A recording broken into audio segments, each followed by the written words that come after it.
നീ എപ്പോഴാ കുട്ടിയെ വന്നത്? രാവിലെ 6:30 വണ്ടിക്ക്. പരീക്ഷയൊക്കെ കഴിഞ്ഞോ? സരസ്വതി ചേച്ചി നിത്യം ഇവിടെ വിളക്ക് വെക്കാറുണ്ടോ? കുടുംബക്ഷേത്രം അല്ലേ കുട്ടി? കൃഷ്ണൻ ഇത് വിളക്ക് വെച്ച് ഭാഗവതത്തിന് ചെന്നിരിക്കാന്ന് വെച്ചു. ഒരു നല്ല കാര്യം നടക്കല്ലേ?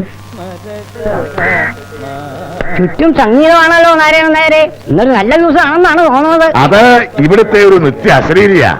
അവൻ പാടി പാടി ഈ കുടുംബം വെളുപ്പിക്കും. പഠിച്ചതൊന്നും പോരാഞ്ഞിട്ടാ ഇപ്പോഴത്തെ ഈ സംഗീത പഠനം പോക്ക് ഉച്ചസ്ഥായിലേക്കാ. കേട്ടില്ലേ?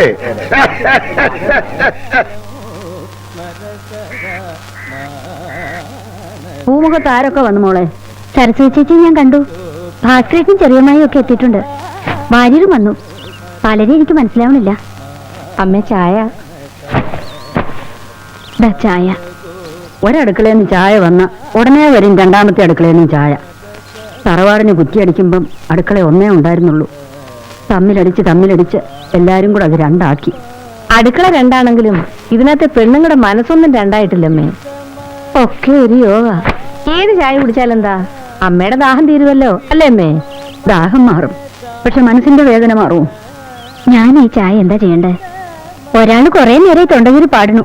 അയാൾക്കും കാണൂല ദാഹം. എങ്കിൽ നീ ഒരു കാര്യം ചെയ്യ്, ഈ ചായ കൊണ്ടുവന്ന് അവന്റെ തൊണ്ടയിലോട്ടൊഴിക്ക്. എനിക്ക് പടി കയറാൻ വയ്യ.